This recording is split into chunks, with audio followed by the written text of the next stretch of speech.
Greetings, everyone. Pete Pardo here from Sea of Tranquility. Welcome to another episode of Ranking the Albums. And in the co-captain's chair today, all the way from Scotland, Mr. Steven Reid. What's going on, my friend? Yeah, looking forward to this, Pete. This is what we're doing, Pendragon, rather Ooh, than build some more Pendragon. suspense there. Yeah, We've been talking about this for a long, long, we have long. been. I was just going Yeah, to say, we've been talking about doing this since a time when it wasn't so odd that you and I would do one-on-one shows together. Now it's like, it's usually we got Simon or we got the In the Prog crew. Stephen and I don't do a lot of shows, just the two of us anymore. But back in the time where we did do quite a bit of this, we've done lots of ranking the album shows together, and we've been talking about doing Pendragon at least 2 years, right? At least. yeah, easy. It must be that long, if not longer. Yeah, Yeah, and for a and variety of reasons. yeah, it's tough because it's always tough to do a band that are still active and still releasing albums.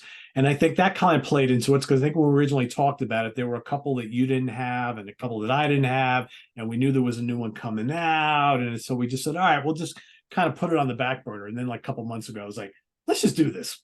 I said, I went and ordered the 4 or 5 I didn't have. And I think you did the same. And, Had two to get. Yes, yeah. So we're all caught up and we've been listening to these for the last bunch of weeks. And as we were just saying off camera, it's an interesting catalog.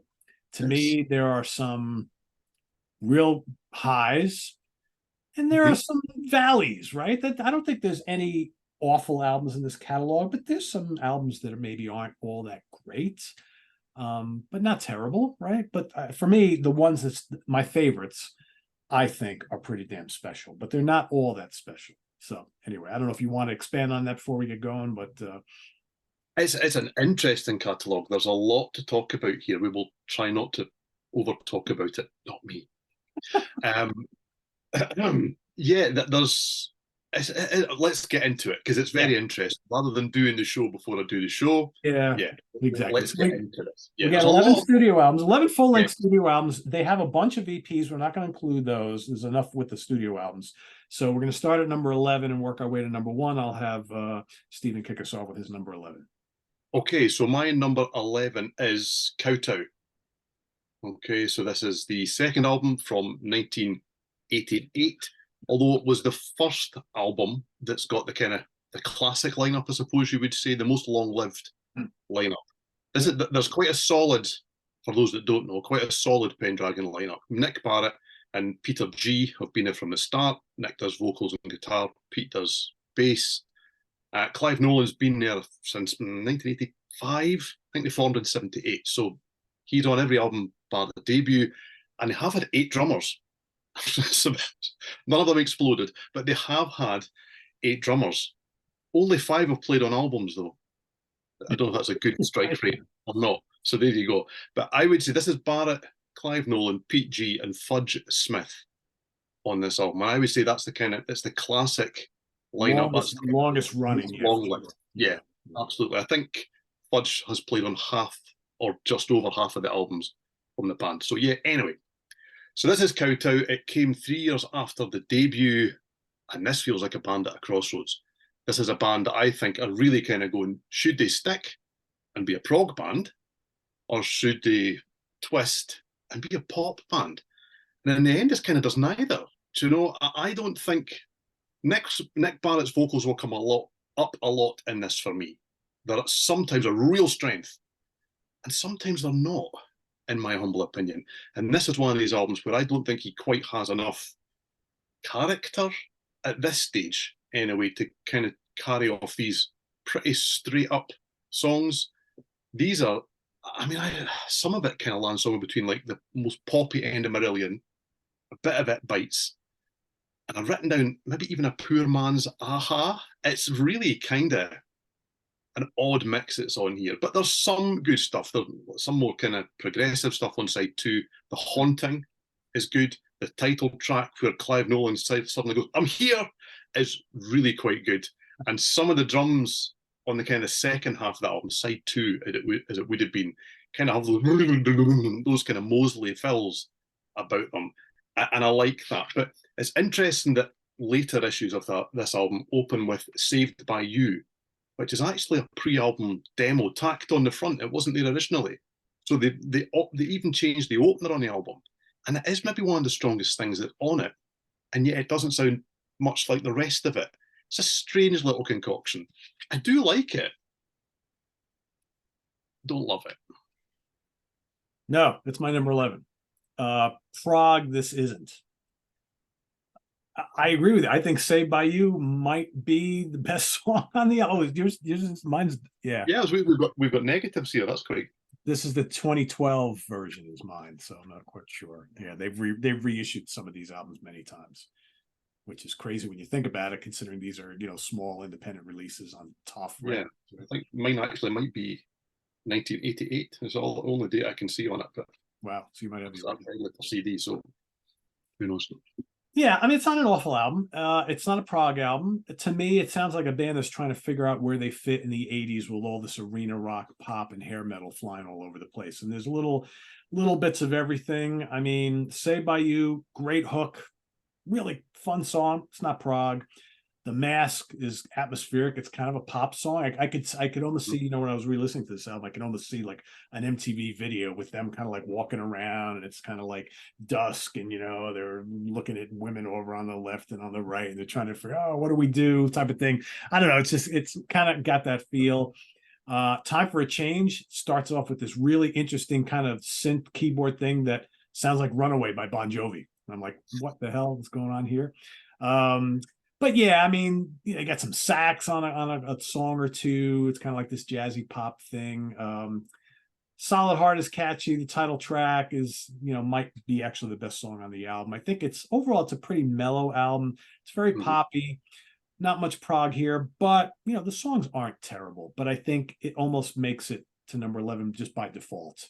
It's almost like, you know, after I re-listened to this whole catalog again, I was like, yeah, it's got to go there, right? It's not awful. Doesn't really sound like a Pendragon album, though. It's very of its time, because the same kind of thing was happening to kind of like IQ and Palace. They were all kind of going pop or prog. Yeah.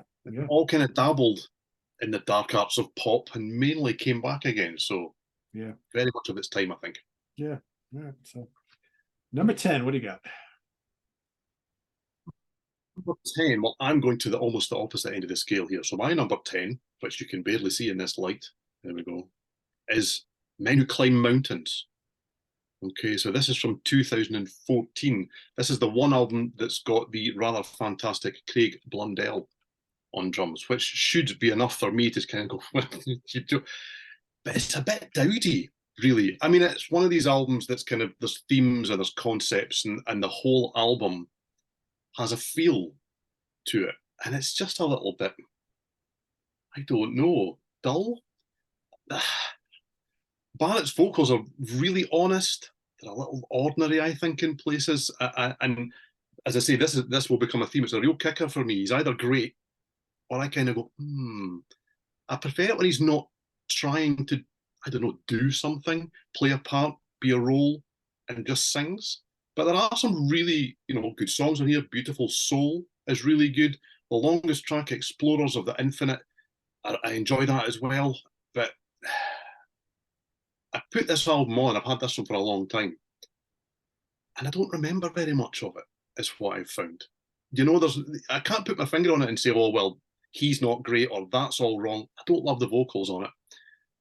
I just put it on and kind of go, it's a bit one note for me. So my number 10 is the Men Who Climb Mountains. More about that in a couple of minutes. I agree with everything you said. My number 10 is Love Over Fear from 2020.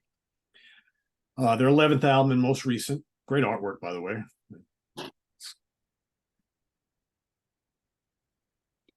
And I'm fine. It's okay. I'm fine. I'm okay.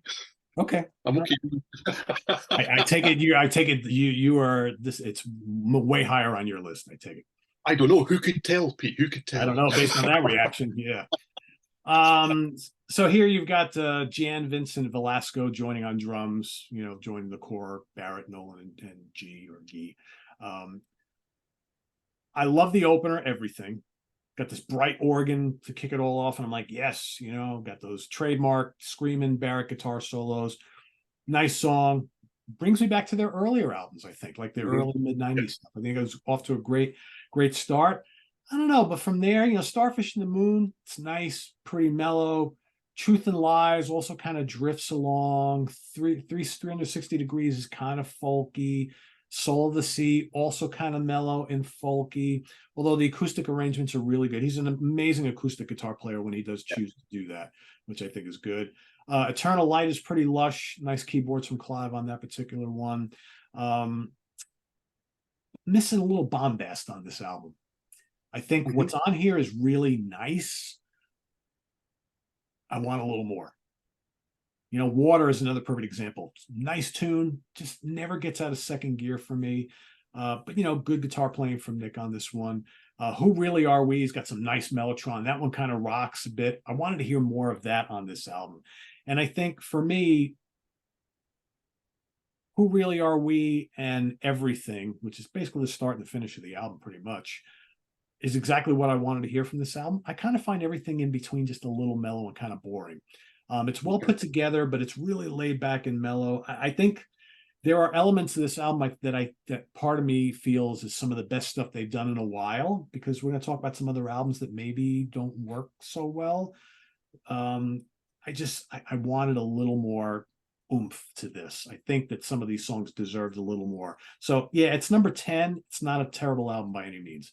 I think I just have an issue with it. I think I want a little more rock here. I guess it's just really, really laid back for me in spots, but some good stuff. So I think the rest of the catalog for me has moments that I like a lot, and I have some issues with some of the albums that are going to come up over the next couple, which I do with this one. But I think there's some good stuff on here. I think honestly, if I were to take like my favorite tracks from my bottom 4 or 5 albums, there's a terrific album there. A really terrific album. So anyway, I'll be interested to hear what you have to say about that one, because I know a lot of people love that album. So it's probably more just about that later. But I must admit, I can see where you're coming from. I absolutely take on board the points that you're making, but we'll discuss them in a different way in a bit. Put it that way. So my number 9 is from 2005. It's another dark cover. Yeah. This is Believe. Okay, so this what I would go as far as say this was controversial when it was released. This was the album where they kind of went, whoa, put the brakes on, let's do something different. Yeah. So, you know, the symphonic sound that we're kind of known for from Beyond Kowtow onwards, we just shove it over there, let's do something different. The keyboards are almost sidelined completely. It's a bit odd in that way. It is very acoustic guitar based, and it's beautifully well put together. I even struggled to really put a name on what they're doing here. Is it neo-folk prog? I don't really know. Now, when it was first released, I was really dead impressed, because I did think to myself, you know, that's a brave album, and I can understand why you would go do something different at this stage. They've maybe mastered what they were about, and it was a bit retro, I suppose you could suggest, up to this point. So I can understand them kind of going, let's head in a different direction, let's be more contemporary. I don't really know if it ends up being more contemporary, but I can understand that maybe being the thought. The arrangements on the album, that's something you've mentioned already, Pete, they're excellent, you know, but I'm not sure this album's aged very well. It just feels like a band trying to do something different. It's okay to do something different. I don't necessarily need to hear you trying to do something different, if that makes sense. I think that the Wishing Well kind of sums things up for me. The musicianship's outstanding, the arrangements are great. Does it really need to be 21 minutes long across its 4 parts? Don't really know. I played this a lot when it came out. I really liked Believe. I kind of jumped on with the thought of, yeah, okay, wow, how brave. Let's do something different. Let's change things up. And I'll go back and listen to it now, and a bit like Men Who Climb Mountains, I put it on and go, I don't know this very well. And I played it a lot when it came out, and it just hasn't really stayed in there. And some of the albums that we'll talk about later, that is not true of. There are songs there that I put them on and go, yep, I know exactly where we are with this. So, yeah, Believe, it's just, it doesn't do what I think it was meant to do, but it served a purpose. I think it was a transition album, which I think the 2 that come after it kind of, you see where they were going, and we'll talk about that shortly. And there's a darkness to those couple of albums too. That was very different for them, which not everybody liked. You know, I'm not even sure 100% that I like it either. So, and it's one of the reasons why Men Who Climb Mountains in 2014. Their 10th album is number 9 for me. I agree with pretty much everything you said. You got Craig Blundell on here.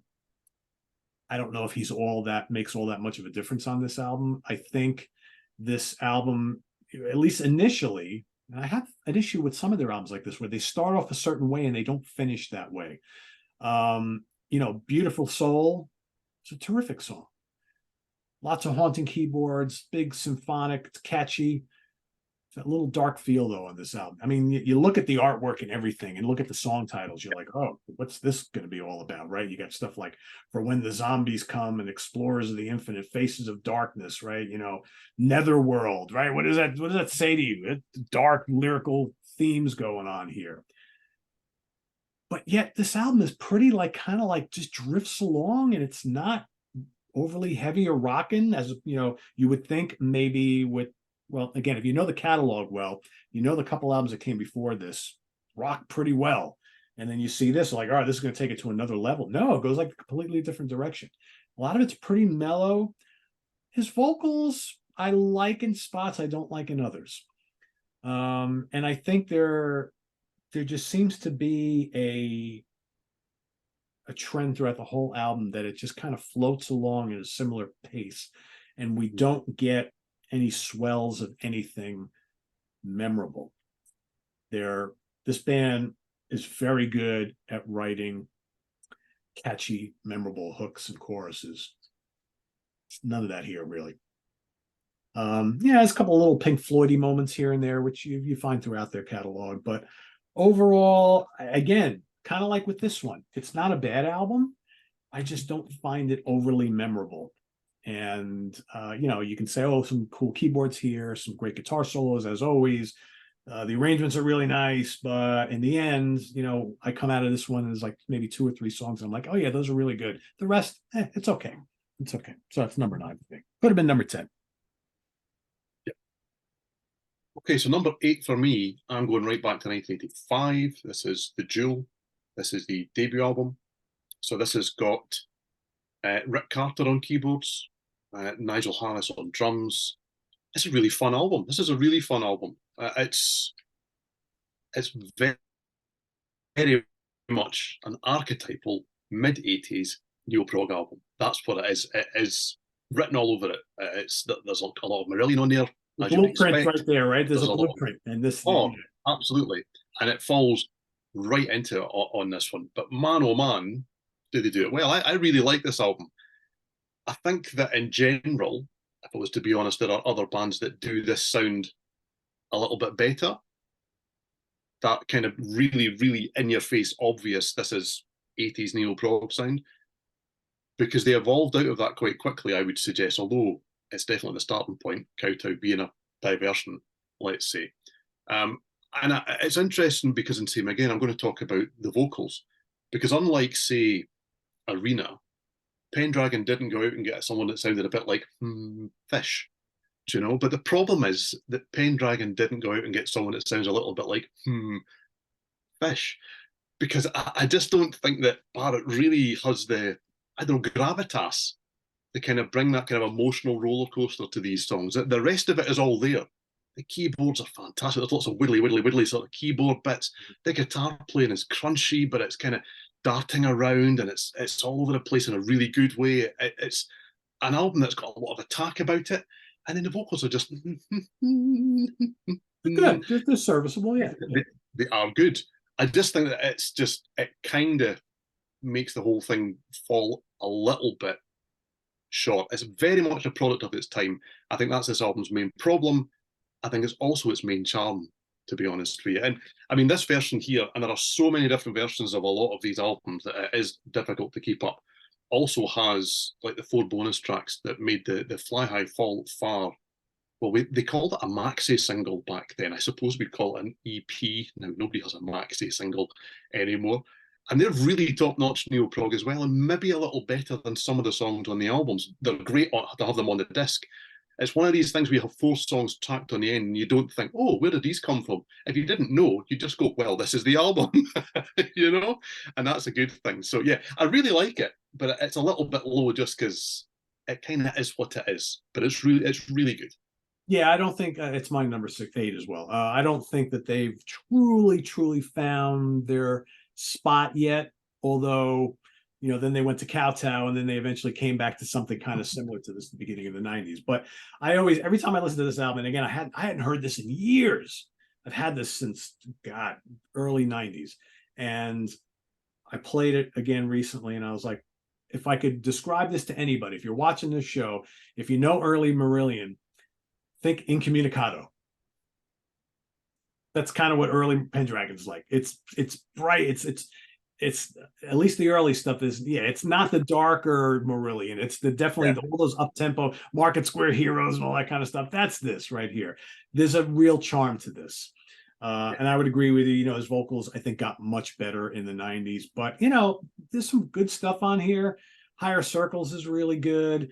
O Divineo is excellent. Black Knight is really solid. I love Leviathan and Alaska. Both really good. You got good rocking guitars, great upfront loud keyboards. And it's just interesting how this is not Clive Nolan, right? This is this Rick Carter guy. And isn't it?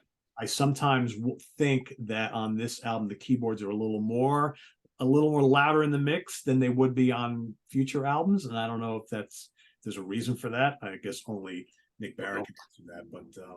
But yeah, it's well done album. It's just, this is like Baby Pendragon, but there's a charm to this. So that's my number 8. Okay, so my number 7, and I don't know if this is where I'm going to start to go off at tangents compared to what some people might expect. Okay, so I'm with the Window of Life. There you go, that face says an awful lot. Alrighty. I did say this when we chatted about this a couple of days ago. I think it might end up going like this at certain points. So there you go. This is 1993. This is the 4th album. And what I will say is, depending on my mood, this is either my favourite or one of my least favourite Pendragon albums. And that's why it's probably fallen right slap bang in the middle. When I really sat down to actually write a list, I kind of thought, well, I love it for those reasons. I actually dislike it a little bit for those reasons. And it feels like it's fallen lower than it maybe should. And as I say, the reasons for that, well, I mean, it's bold and it's bombastic, and this is a really confident slice of 80s neo-prog delivered in the mid-90s. Do you know? But there are some things here that you think, is that not just a little bit too Marillion? This is the only Pendragon album, interestingly enough, where I listen to the keyboards and go, oh, that's that guy from Arena. I don't really feel that with Clive Nolan a lot through this. I'm a big Arena fan, so you kind of listen out for those things.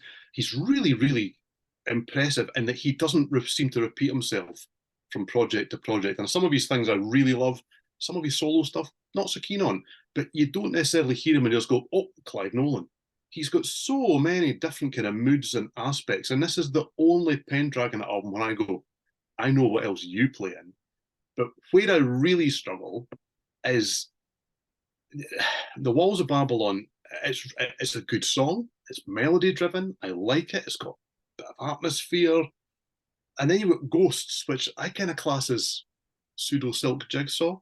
I can almost hear other bits of Marillion in there, and you kind of think, And then it kind of steps over the mark, because The Last Man on Earth, I'm convinced I can sing bits of Chelsea Monday over the top of that. And it's just a little bit of a distraction to me. Those drum beats and everything that kind of come through, you go, I've definitely got them somewhere else. About a decade before, right? Yeah. Yeah, and you think, And therefore, when I put it on, I'm distracted.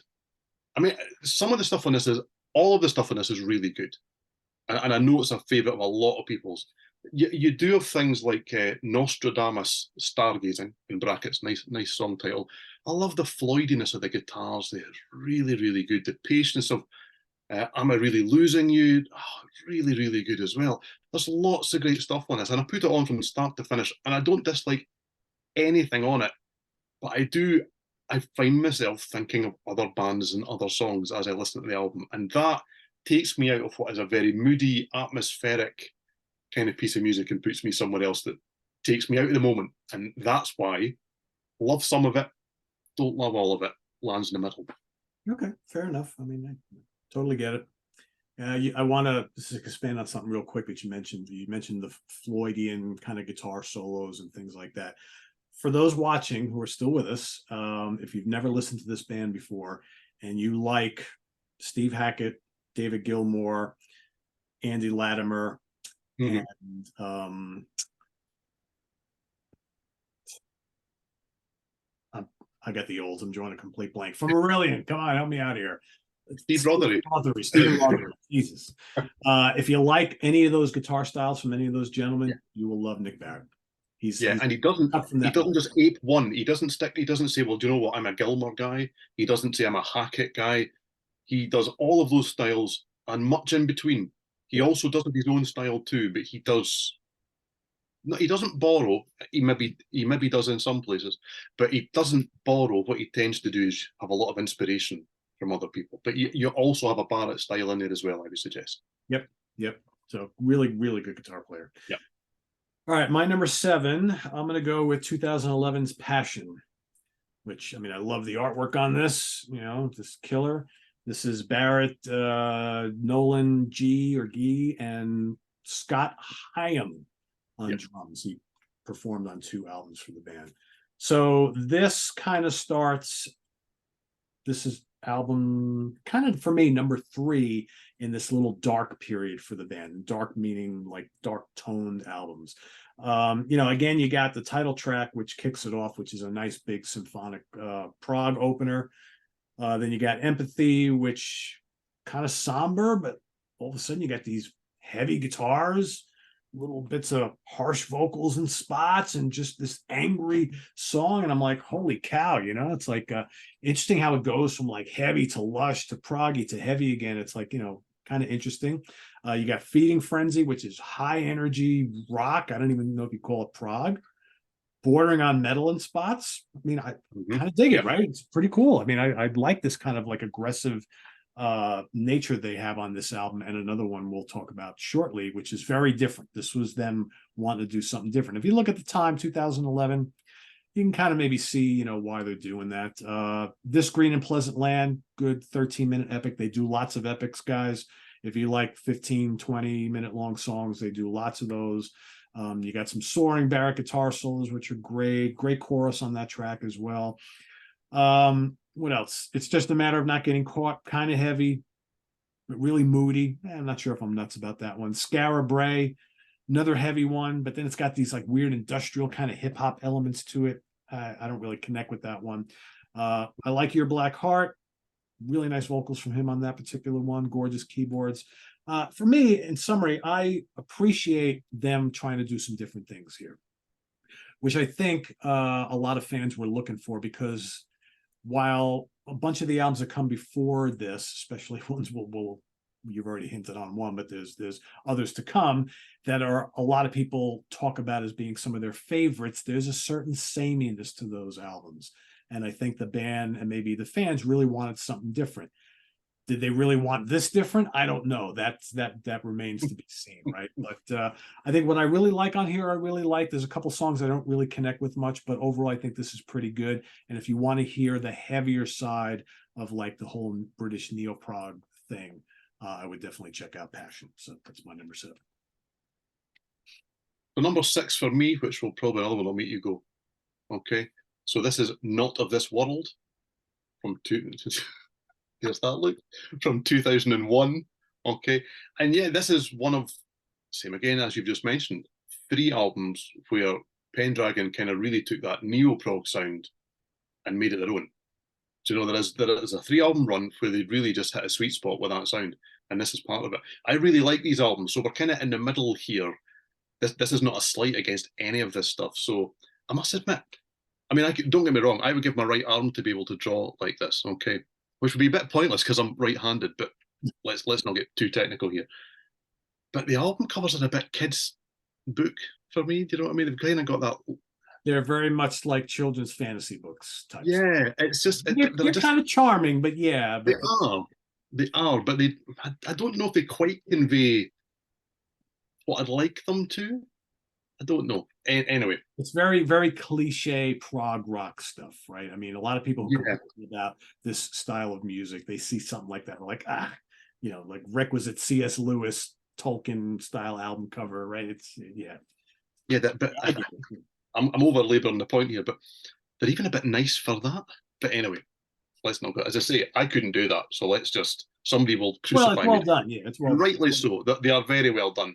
I don't think they necessarily marry up with the music. But anyway, I have given Nick Barrett a hard time about his vocals. They are brilliant on this album. I really think that he strikes an excellent balance between kind of impassioned and heartfelt and energetic and full of life. This is one of these albums, and not all of the Pendragon albums, I can say this about, where I think he's just singing. He is just there doing a really good job and doing the best vocals that he can for those songs. Sometimes I think he feels, well, this album is dark and gritty, so I have to sing like that. And this album's a bit upbeat, and so I need to sing like this. When he doesn't do those things, he's absolutely fantastic. But to me, the whole band really come together on tracks like the two-part Dance to the Seven Veils, and then there's also a three-part Epics Everybody, Not of This World. And it's an excellent album. As I say, I'm still in the middle of the pack here, and I'm talking about stuff that I really like. And I do think that Pete G and Fudge Smith don't get enough love. The rhythm section on this band are absolutely fantastic. They're tight as hell, but they're still given room and make room for themselves to kind of be expansive and stretch the songs, but they never overplay it. It's really, really good. And it's a shame that they're not better known, considering how long this band's been on the go. It really is all about Barrett and Nolan. And I think that's a little bit of a travesty, to be honest. What I would say at this stage is, yes, the sound from the band is about to change. And I do wonder if at this point there isn't a thought of, we've done 3 albums of this and we've done them really, really well. Where do we go from here? Do we want to make a 4th one and have everybody just kind of go, well, we know what this is going to be. It'll be really good, but they've already done this. Well, when they moved on, they certainly hadn't already done it. So yeah, I mean, I think you hit the nail on the head there. Yeah, more about that in a little bit. My number 6 is Pure from 2008. 8th album. This is the first with drummer Scott Hyam. Hyam? I would think, yeah, however he says his name. So this is definitely the first album with some serious hard rock muscle behind it. It's a pretty rocking album. I'd argue either this or Passion is their heaviest album. It's probably this one, but I don't know. You could make an argument either way. I definitely think Scott is a different type of drummer than Fudge Smith. You can kind of tell. You got Indigo as the opener, again, 14 minutes, heavy prog, lots of frantic riffing. It's almost like this band all of a sudden decided, we want to kind of out heavy Arena, and we're going to do it. We got to do something different, right? And so you hit the nail on the head. Started with the album before this, but I think that this is where it really kind of that kind of dark, heavy. I wouldn't call it prog metal, but it's definitely heavy prog. It's definitely not sweet and silky and bright and symphonic and all that sort of stuff. But you got great guitar solos on the whole album. I mean, Eraserhead really rocks. Vocals and lyrics are a little odd for me, but it's okay. To get the 3-part Comatose, which I think has got some really nice moments. I like that quite a bit. A lot of nice riffing and blazing guitar and keyboard solos throughout the album. The Freak Show is basically a metal song. I mean, that's like pretty heavy, but cool melodies. And, Nick is just tearing up on the guitar. It's Only Me is kind of a weird song to finish the album. It's like really somber and just kind of there. And I'm like, after the intensity of the whole album up to that point, I'm kind of like, who was in charge of sequencing this album? Because that does not make sense at the end of the album. But it's not a terrible song. It's kind of floaty and it's just kind of floating around, a little bluesy in spots. I think this is the song that has a little harmonica thing in the beginning. I just think it's a weird way to end this album, but maybe that's the way they wanted it to, since most of the album is such high intensity. They figured they'd kind of end it on that way. But I think overall, it's a pretty good album. I can see people really digging this one if you like the heavier side of prog. For me, it's like kind of just about right in the middle of the pack, but I think it's good.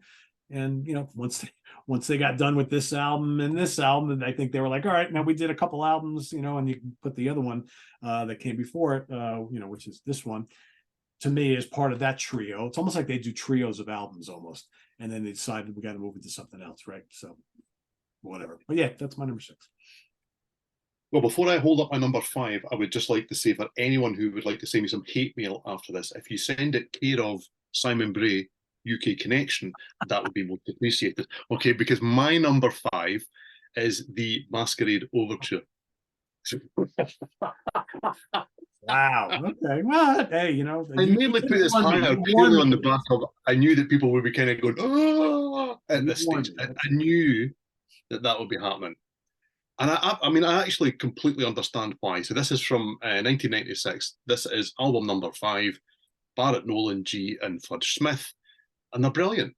They're absolutely brilliant. And I'm going to give a special shout out to Tracy Hitchings, who does a lot of backing vocals on this album, because for a short period of time, John Mitchell and Clive Nolan were also involved with a solo thing with hers. And I only picked that album up for, they were basically giving it away when Arena played earlier in the year. It was one of those CDs just sitting in a box somewhere. And if you bought X amount, they basically went, please take that.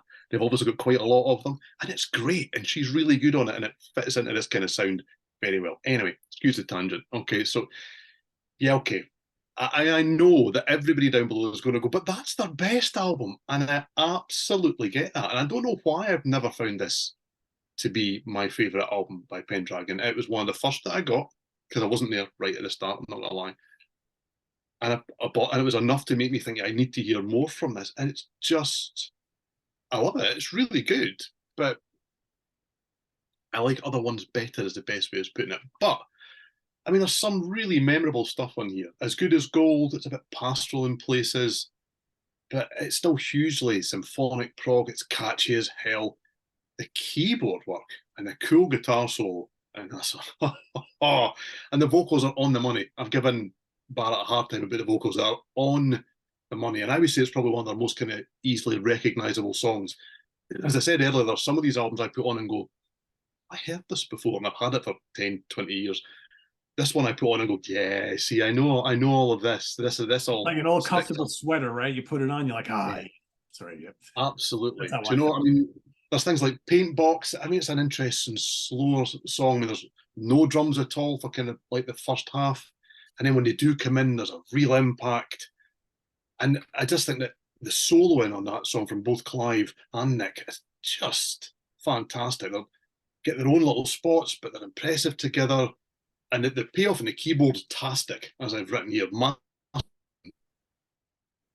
Oh, oh, I mean, it's just so good. And I mean, I get why this is a neo-prog fan's wet dream. I love neo-prog. I'm not going to lie. I just, the only issue that I can find with this album, that I went looking for why it sits top 5, but so low. And it's same again as I find with 2 or 3 of the Pendragon albums, most of which, to be fair, land lower than this one. The pace doesn't alter enough from start to finish across the album for me. The mood is quite, this is what we're doing this time, and this is what we're going to go do. Wow, do they do it well? I prefer it when they maybe change the dynamics a little bit more on some of the albums. So yes, I appreciate I am wrong, but I'm sticking with it. Okay. Because I love this album. It's really, really good. I can't pick any holes in it, but it is my number 5, and that's where it's going to stay. All right. Fair enough. That said, yeah, he's wrong. Fair enough. I get it. You know, it's like not everybody likes this stuff the same way. I totally get it. My number 5 is Believe. 7th album, 2005. Yeah, to me, this is the beginning of that next wave for them, which we have talked about. Darker themes, darker sounding album. Like you mentioned, it's got a mix of like acoustic stuff and some heavier stuff. I think his vocals have taken on a little bit of an edge on here. I'm not 100% sure I always like that. To me, and I agree with you, I think when he's just singing, doing his normal Nick Barrett thing, I think he's really good. When he's trying to be something different, to bring different flavors to an album like this, I'm not sure I'm always on board. He's not bad, but I just think he's like kind of working out of his comfort zone a little bit, and it kind of sounds it. But there's some really good stuff on here. No Place for the Innocent is great. The Wisdom of Solomon, great acoustic. I mean, that song is a perfect introduction if you want to hear his acoustic and electric playing. He's got this wonderful acoustic stuff at the beginning of the song, and these tasty electric guitar solos. Really, really good. The Wishing Well, 21 minutes long, pretty dreamy, lots of moving parts. good guitars and keyboards. Learning Curve, Edge of the World, also quite good. I think it's a strong album. I like it. It's got a little bit of everything. I don't mind the kind of darkness of it, and I think it's a good precursor to the other, to Pure and Passion, I think. But I like it. I like this album a little bit more than those, but not much. I mean, they're all kind of about the same for me. So yeah, number 5, Believe. And my number 4 is Passion. There you go. It really is an interesting catalogue here, because there are so many variances across it. I mean, you can argue that you could put on maybe 3 albums from across this catalogue to someone that had never heard Pendragon before, and they genuinely would struggle to tell you it's the same band sometimes. Do you know? Yeah. And so, I mean, if Believe and Pure weren't already a kind of strong signpost that we were doing something different now, well, Passion kind of goes, we're doing something different now. Do you know? I mean, the first time that I heard this album, it really was one of those, what are we doing moments. It was like, even with the albums that had just come before, I was just kind of like, wow. Do you know? I mean, the way that the album starts, the guitars, I mean, they're huge and they're really grating. And then the vocals go, I drop my balls. And you just like, oh, do you know what I mean? Pendragon album? What? Oh, it's somewhere else entirely. And it's ramped up to 11, and I love it. I have to say, I am really on board by this stage. There's no, if any, there's very little, if any, Genesis and Marillion and that kind of, you know, widdly, beautiful melodies, pastoral feel. That's all gone, absolutely gone. And we really are now kind of going, well, Arena were heavy. We can overdo that. Yeah. And we're heading towards kind of Threshold kind of territory here. It's never prog metal, but it's definitely not prog anymore. Threshold's a good, that's a good comparison. Yeah. And that kind of sound was also, it was hot at the time. So yeah, you could argue, is there a bit of scene chasing? I don't really care, because it's done really well, you know? Initially, I must admit that I put this album on and kind of went, I don't know about dropping their balls, but have they lost their marbles? It's really, but over time, I've really come to enjoy this. I think it's uncompromising, you know, stuff like Empathy. It's clever because it knows when to pull back. It doesn't just overdo things. And I do think it's not just kind of one note. Do you know? The Green and Pleasant Land takes things to the next level. The guitar solo was stunning, and there's beautiful little interludes in that track. It's aggressive and in your face, but it's moody and it's pensive. And as Pendragon always do, that it does a really good job of kind of maintaining a kind of theme and an idea right the way across it. But then you get the Scara Bray, and that's heavy metal, folks. That is where we're at. I really like it, I have to say. Yeah, the way the album closes is a bit odd, I have to say, but it's full on all the way through. It's not odd the way the album closes. I don't know. It's Scara Bray, Your Black Heart. It's almost like we're still just doing this. We go? Absolutely doing that. We're just ramping it up all the time. You know, usually an album kind of does this, and I feel that Passion kind of does that. It's just absolutely really full on. I often view this as, and same again, I'm sorry for the people that love those kind of 3 albums of pure neo-prog. They sound like a band kind of going, do you know what? I don't care what we've done before. I don't care who we are, what we've been. And they've kind of grown up here. And I don't by that mean that what they've done before wasn't grown up. But I just feel like they've thrown off all the shackles here and just decided this is what we're going to do. And I really like it. Yeah, you got to give kudos for that, right? I mean, they took a big chance there. And I mean, that album is pretty well received by most of the fans. I mean, it's, yep. I'm sure some not, but that's, it's what it is. Yeah. All right, my number 4 is actually the first album I ever got by them. And that is 1991's The World. I bought this shortly after it came out. This is the original CD pressing on Griffin Music. Remember them? Remember Griffin Music? And I remember seeing that album cover, CD cover, and I'm like, oh, that's kind of C.S. Lewis-ish, just like we said, but that screams prog, right? It's the 3rd album. So again, this is the classic lineup. And I mean, Back in the Spotlight is great.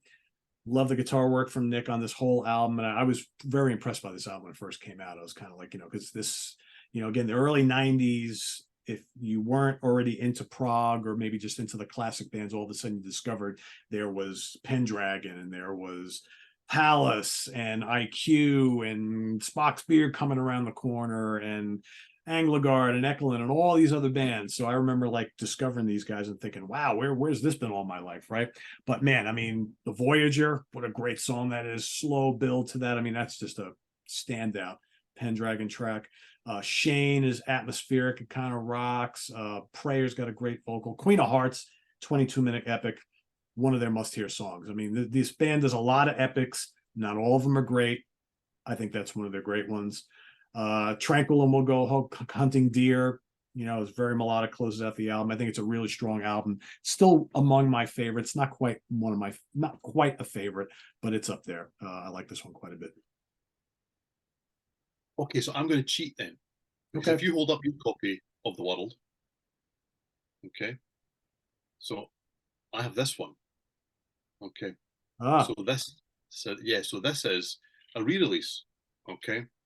And it's not just a re-release, this is remastered. It's partly re-recorded. This is one of the albums that I've only heard in the last few months. Okay.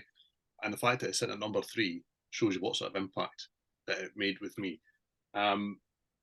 This is it's an odd kind of thing. I mean, the drummer on this, well, it was Fudge Smith, but it's Velasco that's on this version.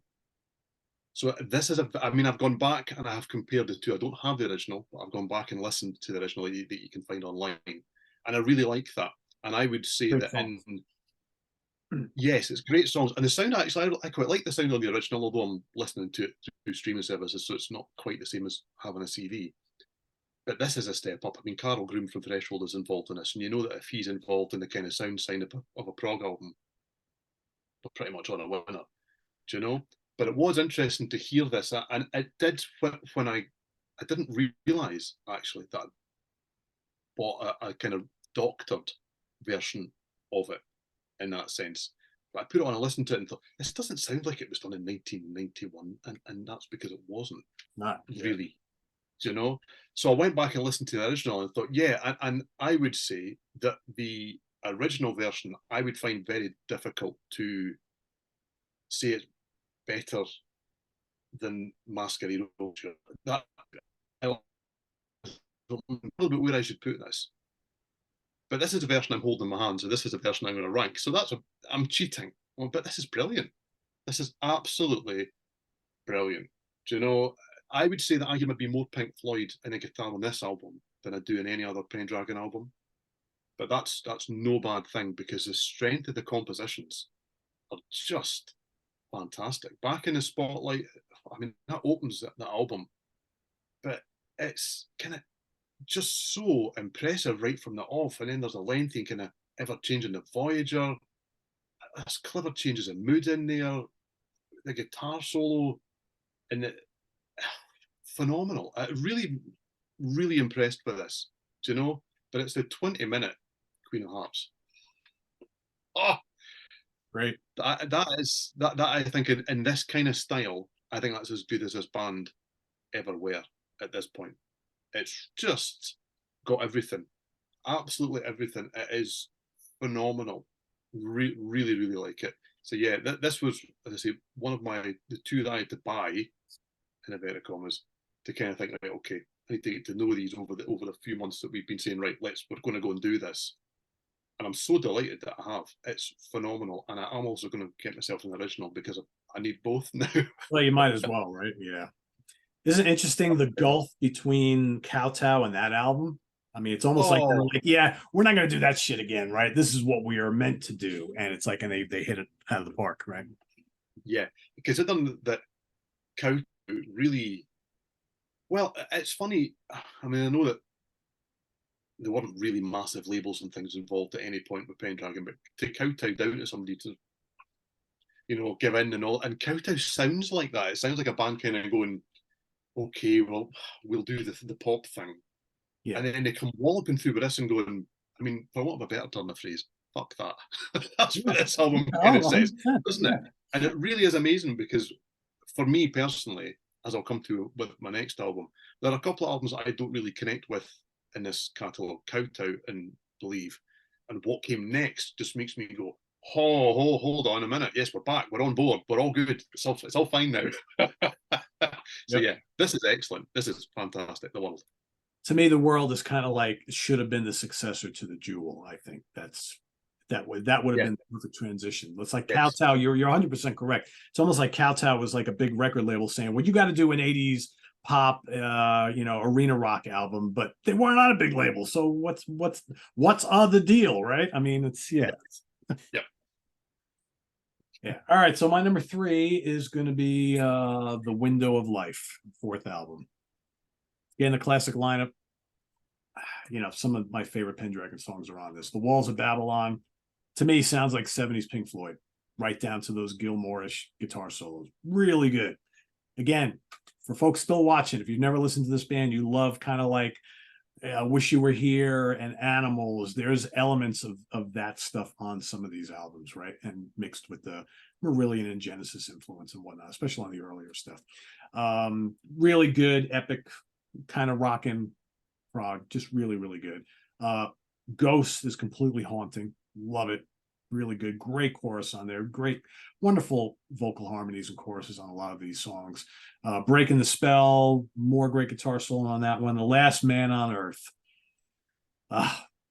One of their top songs, in my opinion. Just under 15 minutes, man. Lovely vocal harmonies. I love Clive's keyboards. Just such a great song. And then Nostradamus, Stargazer, I love that too. Am I Really Losing You? That's okay, but the rest of the album for me is so good that I can forgive that one. Excellent album. My number 3, Window of Life. Okay, so my number 2 is album number 8 from 2008, and it's Pure. Okay, so yeah, as I've just said, just in the same way that The World kind of seemed to tackle, in my humble opinion, a dip in quality with the album that came before it, Believe doesn't really work for me. It never really has. But this one does. Pure really does. It seems to have it's a band with a mission, and they know what the mission is now. Believe was kind of setting the tone, changing what they were doing. Believe really turned things on its head to some extent. But this to me was them kind of going, right, okay, we'll have to do it properly now. And I just think that the guitars are cranked up, but there's still a lot of lush melodies in here. And yes, they are a little bit more buried under everything else that's going on. But it's almost like, I don't know, an upbeat, more straight ahead kind of Riverside, then took some Pink Floyd and dragged it into the current day, is where I kind of go with this. And it just kind of strikes a lot of points for me that I really, really like. I mean, the solo on Indigo is just really good. Indigo's a great song. Yeah, isn't it just? I mean, Eraserhead, it doesn't exactly kind of slip into past styles, but there's maybe a little bit of a link there. We've not completely cut ties with what's happened before, but it's Comatose. Do you know? And yes, Scott Hyam on drums, and I mean, I've spoken with Fudge already, and I think he's great. I really do. I really enjoyed what he did with the band. I'm not convinced he'd have been the drummer for this kind of thing. You can maybe, I don't know the ins and outs, but you can kind of sense why the change maybe happened. I understand that, do you know? But it's the way that everything explodes during this song. There's a barrage of kind of almost progressive metal guitars. There's angular themes. There's some kind of electro wizardry happening as well. And I kind of like that kind of stuff as well. Yeah, I could go on and on about this album. Really, really like it. This was the one that made what I class as kind of the modern sound, although that has evolved since. This was the one that made it make sense to me. And I really like this album, like Pure a lot. Yeah, the whole drumming thing is interesting, right? So it's almost like they've been trying, and maybe they with Velasco, they maybe have finally found their guy, but it almost seems like they just were struggling year after year, album after album, to try and find someone who was going to fit within the band like Fudge Smith did. And I don't know what he's done since. I don't know what happened to him, like why he left the band or whatnot, but I agree with that. I don't think a bunch of these guys I mean, Blundell, you would have thought that would be a perfect guy for this band. He didn't really make much of an impact either. I think they've been searching. You know? It's interesting because Fudge Smith, I think, is a very expressive player. He's quite open with what he plays. You know, the tom fills are large. They fill a room. There's a big kind of sound about that. He's bombastic without being heavy. Yeah. And then you've got, I mean, Craig Blundell does an album on with the band, and I would argue wasn't asked to do very much, considering that he's one of the guys at the pinnacle of this genre now. He's very understated on that album that he's on. Scott Hyam's definitely much more, oh, here we go. But obviously Velasco comes in, and suddenly we've got a guy that can maybe cover those bases. And I think maybe that's the difference. I mean, he's not been in the band all that long, and he's not been on that many of the recordings. I think he's a big difference maker, actually. I really, really like what he does. Yeah, so far so good, right? Yeah. All right, so if you haven't guessed by now, my top three are among those three albums that we talked about, right? So my number two is Not of This World from 2001. Sixth album, classic lineup once again. Gee, does that look like a Eloy album cover? Yes, it does, right? I mean, you know, again, some great songs on here. If I Were the Wind and You Were the Rain, what another terrific soaring prog opener. Great vocals. I mean, again, those liquidy, melodic guitar solos just are so good. Dance of the Seven Veils, two-part epic. A lot of different long themes here. Another really good one. Love the chorus. Love all the lush synths and guitar solos on that. It starts to pick up intensity. The second part, which is called All Over Now, really kicks in. Really, really good. Title track, epic, killer, three-part suite. Really love it. That might be the highlight of the album. And then you get the 12-minute A Man of Nomadic Traits. It's really, really good.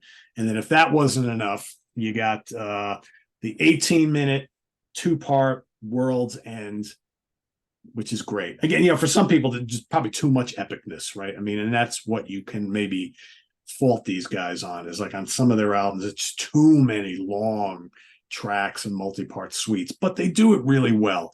And they throw in those catchy hooks and the melodies and the great choruses and the guitar solos. So I come down on some other bands because they do that too much. Like I'm starting to, like with the Flower Kings, I'm starting to feel that way with them. I'm like, I don't want any more long songs, guys, because I don't find their long epic tracks hold my attention. But when these guys are doing it, most of the time, they hold my attention. So this is my number two. I know a lot of people, this is their favorite, but my number one's been my number one for a long time. So back to you. I'm amazed that this is your number one.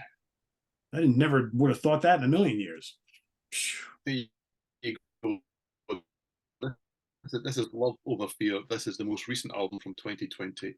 And yeah, it is interesting, Pete, because I will admit that, I mean, look at this. What a stunning. Lists are Oh, yeah, the artwork's the great. artwork, and it's just phenomenal.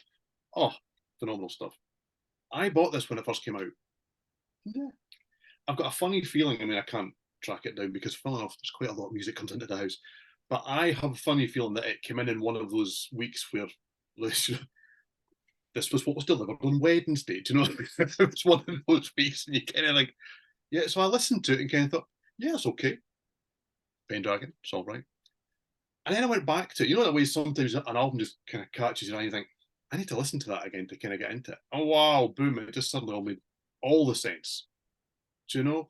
This is the catalogue is really interesting. I've really, really enjoyed this because there's highs and lows.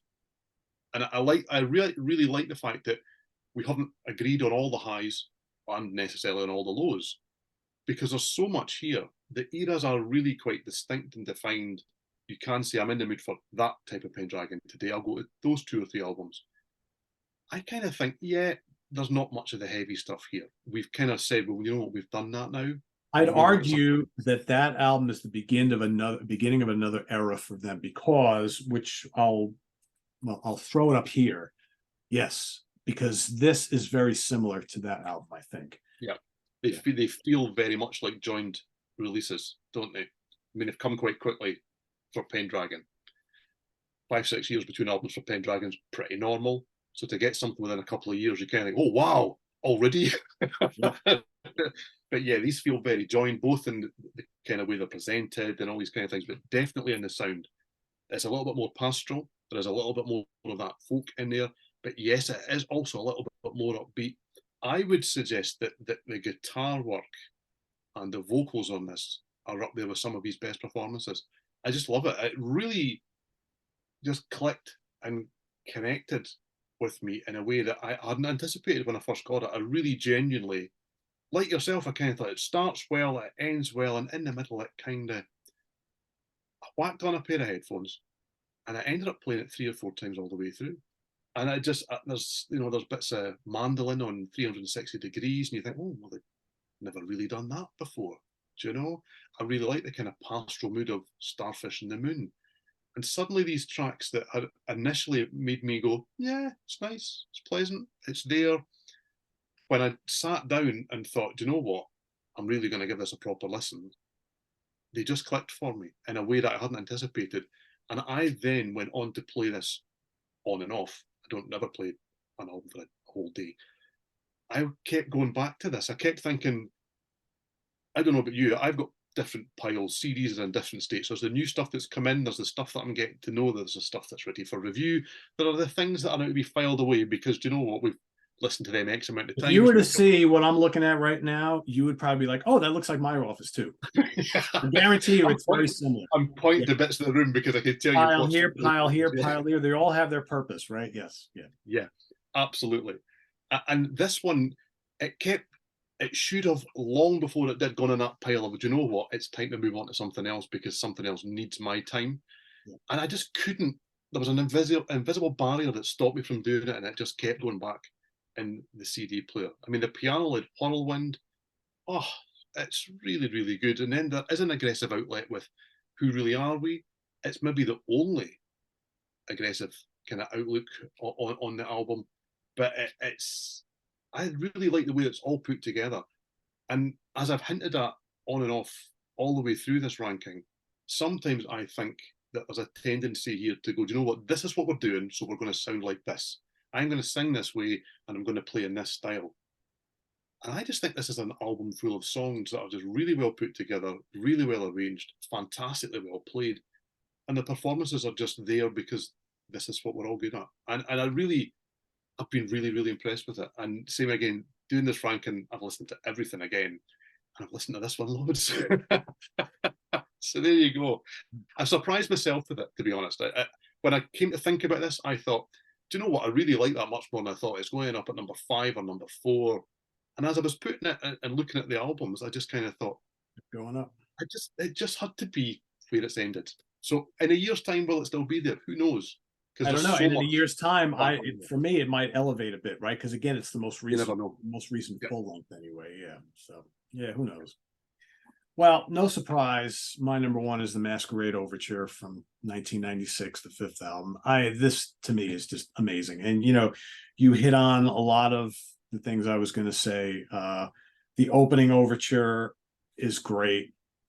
As Good as Gold is big and boisterous and symphonic, and the vocal melodies just kill me every time. Tasty guitar solos. Paintbox is so good. It's one of my favorite Pendragon songs. It's just so charming. There's something, you mentioned, and we talked about earlier about how some of the artwork kind of gives off this kind of children's fantasy books and poetry and all that sort of thing. And there's an element of their music, especially around this time period, where that the charm that they give off, it's just like that. There's this kind of I think of Paintbox, and I'm sitting there and thinking about the melody. I'm like, oh yeah, that's so good. And you just want to grab your little blanket and just go, oh, Paintbox, you are. It's just so good. Guardian of My Soul is big and epic. Love that. Pursuit of Excellence is great. Master of Illusion, so good. Which to me seems like a lost, Fish Ever Marillion song. Just terrific stuff. Great artwork for what it is. But this album is very kind of early mid-90s cliche British prog. And I fully will admit it, but I don't care. It's so good. It really is so good. I mean, there were a lot of bands doing this sort of thing around this time period. I don't know if any of them really did it as well as, for me anyway, as they did on this. It just clicks all the boxes for me. So. I think even by that stage, a lot of the bands who had been operating in that kind of style had done what Pendragon would then go on to do, and had started to look at other things and started to move elsewhere. And in many ways, it kind of left the market for Pendragon at that point. By the kind of the mid-90s, most of these acts either weren't around, although some have come back, or they were kind of going, you know what, we can't do that, for want of a better turn of phrase, 80s thing. But Pendragon showed that if you did it bloody well, it didn't matter. Yeah. So, you know, and although, yes, there are distinct slots in the catalogue, they were just true to themselves at that point. And yeah, a couple of albums down the line, they would go, let's be true to ourselves in a completely different way. But when it comes together on those three albums, yeah, I mean, I've ranked them lower than the new Pete, but that's not because there's anything wrong with them. And I would agree, especially at that time, they were the band to go for that sound because nobody else was really doing it anymore. No, I mean, because you had like, right, I mean, do you remember the Giant Electric P label, right? They were pumping out like bands like Pendragon and Arena like every other week. And it's just like after a while, I couldn't even keep track of them anymore. I'm like, oh my God, all these bands sound exactly the same. We see a little bit of that now, right? I'm not going to talk about from who, but yeah, that's what it was like for a while there. And I think that whole style kind of grew out of favor for a little bit. So it's not surprising that Pendragon wanted to try something different after a while. So anyway, we mentioned this before. So this is North Star, and again, you know, look at the artwork. It's more of the same of this type of stuff, right? This is the recent well, I guess you can call it a 4-song EP. It's one big long epic and then another track, right? So it's technically a 3-part epic and then a 4th song, but or a 2nd song, however you want to look at it. But this is very similar to Steven's #1 in tone. It's a little on the mellow side, lots of good acoustic and dreamy stuff on here, and very pastoral, but really, really well done. Really, really well done. They have a bunch of other EPs. I only have one other, and that's Fallen Dreams and Angels, which is really good, by the way. The title track is wonderful. Dune is wonderful. It's got 4 songs on it. This came out in 1994. So I recommend if you're going to dive heavily into this catalog, you may want to check out a couple of their EPs. They have more. That's just the 2 that, yeah, there you go. That's another good one. Well, this is a collection. This is the history 1984 to 2000. This, if you've never heard them before and you think what we've been describing, think, oh, quite like the sound of that. This is quite a nice place to start. Yep. Kind of gathers up a whole load of really good stuff and gives you in a kind of bite-sized package. It's really, really good. And then there's a more recent kind of collection of bits and bobs and various things. This is Fallen Dreams and Angels and All the Loose Ends, which kind of gives you an idea of what's on here. Doesn't sound like that. It sounds like stuff that you would want to go out and get. And it's a really good album in its own right. Does that have all of these 4 songs and additional stuff? That's probably worth getting then. There's, well, what's on here is Saved by You, Lady Luck, Chase the Jewel, Elephants Never Grow Old, Red Shoes, Searching, Contact, The Third World in the UK, June, Sister Bluebird, Fallen Dreams and Angels, As Good as Gold, Edit, Birds of Paradise, Midnight Running, and A Million Miles Away is what's on here. So you got all 4 of these, plus a lot of other stuff. That's probably definitely worth having. Because if you go and look through their catalogue, there's almost an EP in between every album. So it looks like they've been inactive for 6 years. They weren't really. A lot of the reissues are frustrating as hell because they come with bonus tracks, but there's maybe 3 reissues of one album, and one's got bonus tracks that were this EP, then another one's got 2 different bonus tracks, and then there's been a re-release that's not got those, and you're like, wow. So collections like this that put things together are really very welcome, I have to say. So yeah, some of my albums have got bits at the end, some don't. Some are on collections. There's more to collect and various things. So yeah, it's frustrating and good fun at the same time. I quite like the chase. It is. Well, you know, I mean, I guess that, you know, they've had their own. I mean, Toff Records was basically their label, right? I mean, I don't. Yeah, that was them. Yeah. Yeah. So they had the ability to do whatever the hell they wanted. I mean, I know they did some work with SPV, and I think with Madfish is where they are now or something. Yeah, I think Madfish were more involved in the reissues and kind of vinyl and various things that's come afterwards, and they did some of the nice sets, likes of I've Got Passion and a nice kind of book thing with a DVD and all this kind of stuff. So yeah, they've collaborated with lots of labels, but they've been very clever in keeping most of it in-house across most of the catalogue. So yeah, they can wait as long as they want. Nick Barrett has often been quoted as saying that he's lazy. That's his words, not mine, I may add. Hence, sometimes you don't get an album for a while. But yeah, it has allowed them to do what they want, when they want. And I'm sure lots of bands would love to have been in that position for the entirety of their catalogue, basically. Yeah.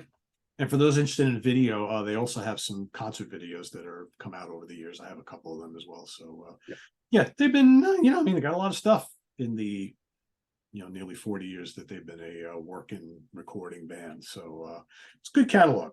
Like I said, they've got some albums that I think for both of us don't completely work through and through, but then they've got some really, really wonderful albums. And what's really cool about this ranking is, like, we both got different favorites at the top. So it just goes to show you that for everybody, there's different albums to love here. And for me, even with Kowtow, there's no stinker in this catalog, because Kowtow is, for what it is, it's not bad. So yeah, to me, it's the only one where I would look at it and go, that was always going to be my bottom rank, always. Yeah. And yet I put it on and go, this is quite good fun, isn't it? It's not bad. No, it's not bad at all. There's not a bad album across here, and even the 2 or 3 that I've put at the bottom, there are some songs on there that just stop you in the tracks and make you go, wow, what a band. So there's everything to recommend to you, really. Yeah. So when you have a ranking like this, where 2 gentlemen who are completely different, so the newbies are all going to be like, well, where do I start now? It's like, well, sorry. Yeah.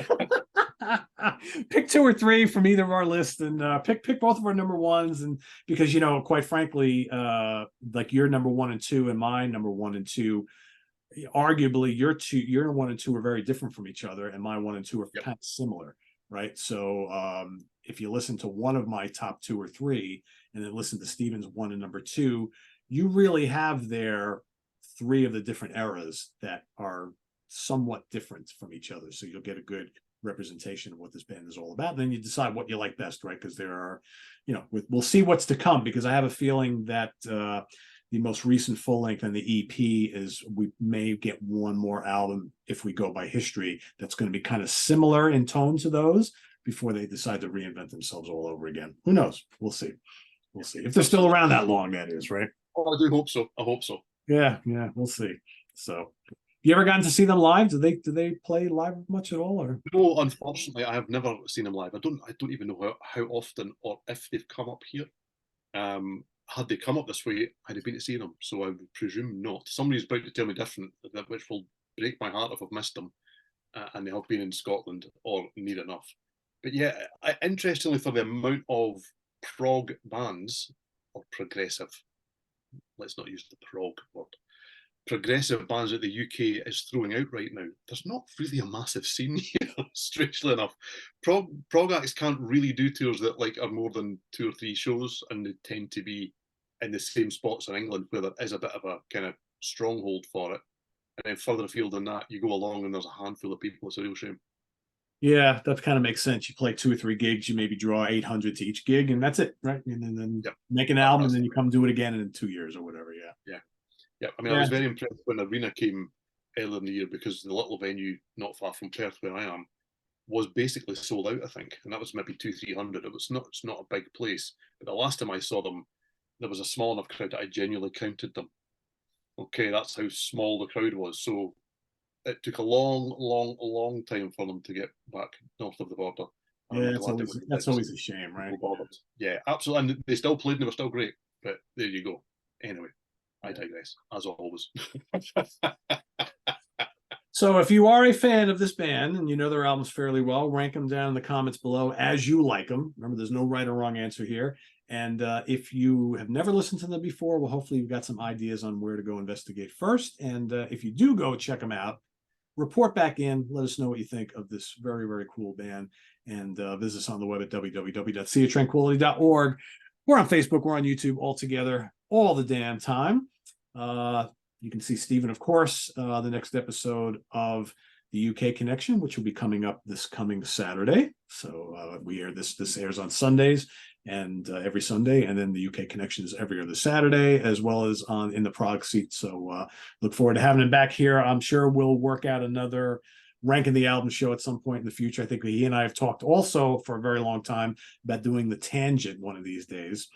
So we have, haven't we? Yeah. So maybe sometime this fall. That's another hard band, because they pump out albums like left and right.